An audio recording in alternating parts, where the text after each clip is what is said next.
पूरी दुनिया में इसरो का बज गया डंका। शक्तिशाली स्पेस एजेंसी नासा का हिला देने वाला बयान। नासा ने भारत के इसरो से मांगी चंद्रयान 3 की तकनीक। टेंशन में दिख रहे हैं नासा वैज्ञानिक, आगे निकल रहा इसरो। दोस्तों, आज वो खबर सामने आई है जिसने पूरी दुनिया में भारत का डंका बजा दिया है। पूरी दुनिया में भारत की एक बार फिर से जय जयकार हो रही है। दोस्तों, कभी आपने सुना होगा कि एक वक्त था जब दुनिया भारत को सांपों और साधुओं का देश मानती थी। कुछ साल पहले अमेरिका के प्रतिष्ठित अखबार न्यूयॉर्क टाइम्स ने भारत के स्पेस मिशन का मजाक उड़ाया था। कभी अमेरिका जैसा देश इसरो के लिए सबसे जरूरी क्रायोजेनिक इंजन की तकनीक तक नहीं दे रहा था। रूस से तकनीक मांगी तो अमेरिका ने रूस को भी बैन लगा देने की धमकी देकर मुंह बंद कर दिया। यानी अमेरिका जानता था कि इसरो को ये तकनीक मिल गई तो वो कभी न कभी नासा को भी टक्कर देने में सक्षम हो सकता है। हालांकि दोस्तों, कुछ देर ही सही क्रायोजेनिक इंजन भी भारत ने खुद से बनाया और बाकी कई तरह की तकनीक भी भारत आई और आज भारत चांद के उस क्षेत्र में अपना सफल मिशन कर चुका है जहां पहुंचना तो छोड़ो, कोई जाने की हिम्मत तक नहीं कर सकता है। चंद्रयान 3 ने भारत के दुश्मनों को ऐसा हिलाकर रख दिया है कि अब तो पूरी दुनिया इसरो के साथ काम करने के लिए हाथ पैर मार रही है। अब नासा की तरफ से जो बयान सामने आया है, यकीन मानिए वो आपको भी हैरान कर देगा, क्योंकि नासा ने इसरो से मदद मांगी है।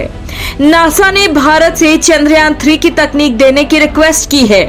जी हाँ, ये हर भारतीय के लिए गर्व करने वाली बात है।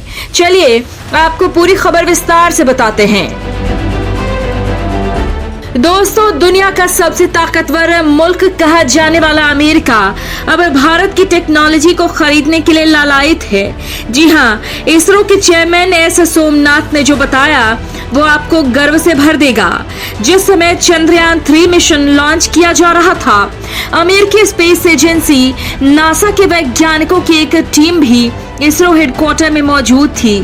वो कम खर्च में भारतीय स्पेस साइंटिस्ट की बेहतरीन टेक्नोलॉजी देखकर हैरान थे।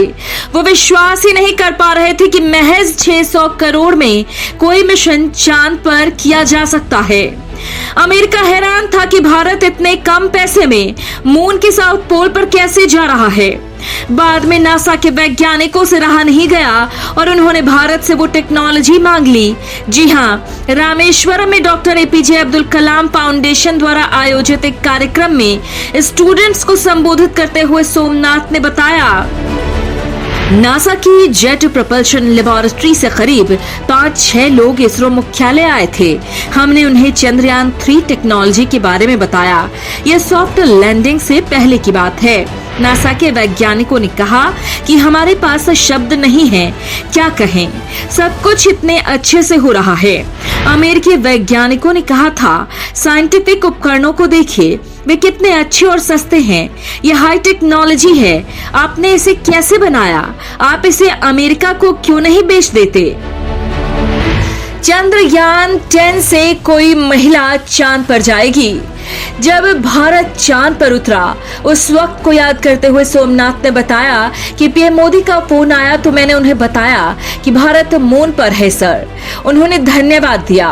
पीएम ने मुझसे कहा कि अब आप चांद पर किसी भारतीय को कब भेज रहे हैं। सोमनाथ ने स्टूडेंट्स से कहा कि चंद्रयान 10 की लॉन्चिंग में आप में से कोई ऐसा रॉकेट डिजाइन करेगा जो चांद पर जाएगा और आप में से ही कोई उस रॉकेट में बैठा होगा। इस बात की संभावना ज्यादा है कि वो एक लड़की होगी। उन्होंने कहा कि कोई महिला अंतरिक्ष यात्री भारत से जाएगी और चांद पर उतरेगी और इसके लिए आपको 2047 तक वेट नहीं करना पड़ेगा। ये उससे काफी पहले हो जाएगा। सोमनाथ ने विद्यार्थियों से कहा कि समय बदल गया है, हम बेस्ट उपकरण और बेस्ट रॉकेट बनाने में सक्षम हैं। यही वजह है कि हमारे पीएम नरेंद्र मोदी ने स्पेस सेक्टर को खोल दिया है। हमारे ज्ञान और इंटेलिजेंस का स्तर दुनिया के चुनिंदा देशों में से एक है। भारत एक दिन पावरफुल मुल्क बनेगा, हम टेक्नोलॉजी में शक्तिशाली बनेंगे। इसरो प्रमुख ने ये भी कहा कि आपको समझना होगा कि आज वक्त कैसे बदल रहा है। आज हम बेस्ट इक्विपमेंट्स, बेस्ट डिवाइसेस और बेस्ट रॉकेट बना रहे हैं।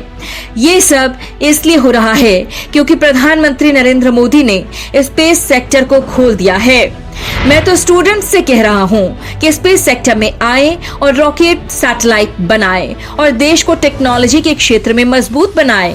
केवल इसरो ही नहीं, अंतरिक्ष के क्षेत्र में हर कोई बहुत कुछ कर सकता है। भारत में आज 5 कंपनियां रॉकेट और सैटेलाइट बना रही हैं। भारत चांद के साउथ पोल पर स्पेसक्राफ्ट उतारने वाला इकलौता देश है। इसके साथ ही भारत चांद पर लैंडिंग कराने वाला अमेरिका, सोवियत संघ यानी रूस, चीन के बाद चौथा देश है। गगनयान मिशन पर आई शानदार खबर। गगनयान की पहली टेस्ट फ्लाइट का समय तय। Indian space research organisation Bharat के पहले human space flight mission Gaganyaan के क्रू एस्केप सिस्टम की टेस्टिंग 21 अक्टूबर को सुबह 7 से 9 बजे के बीच करेगा। आसान भाषा में कहें तो मिशन के दौरान रॉकेट में गड़बड़ी होने पर अंदर मौजूद एस्ट्रोनॉट को पृथ्वी पर सुरक्षित लाने वाले सिस्टम की टेस्टिंग होगी। गगनयान मिशन के टेस्ट व्हीकल अबॉट मिशन 1 को श्रीहरिकोटा के सतीश धवन अंतरिक्ष केंद्र से लॉन्च किया जाएगा। इस फ्लाइट में 3 हिस्से होंगे। अबॉट मिशन के लिए बनाया गया single stage liquid rocket, crew module और crew escape system. Crew module के अंदर का वातावरण अभी वैसा नहीं होगा जैसा मैन्ड मिशन में होगा। टेस्ट व्हीकल क्रू मॉड्यूल को ऊपर ले जाएगा, फिर अबॉट जैसी सिचुएशन बनाई जाएगी। लगभग 17 किलोमीटर की ऊंचाई पर जब रॉकेट साउंड की स्पीड से 1.2 गुना होगा तो इसे क्रू मॉड्यूल और क्रू एस्केप सिस्टम अलग हो जाएगा। क्रू मॉड्यूल को यहां से लगभग 2 किलोमीटर दूर ले जाया जाएगा और श्रीहरिकोटा से 10 किलोमीटर दूर समुद्र में लैंड कराया जाएगा। इस मिशन में वैज्ञानिक ये टेस्ट करेंगे कि अबॉट ट्रैजेक्टरी क्या ठीक तरह से काम कर रही है। असल मिशन के दौरान रॉकेट में खराबी आने पर एस्ट्रोनॉट कैसे सुरक्षित रूप से लैंड करेंगे। कुल 4 टेस्ट फ्लाइट भेजी जानी है। टीवी D1 के बाद D2, D3 और D4 को भेजा जाएगा। अगले साल की शुरुआत में गगनयान मिशन का पहला अनमैन्ड मिशन प्लान किया गया है। अनमैन्ड मिशन यानी इसमें किसी भी मानव को स्पेस में नहीं भेजा जाएगा। अनमैन्ड मिशन के सफल होने के बाद मैन्ड मिशन होंगे जिसमें इंसान स्पेस में जाएंगे।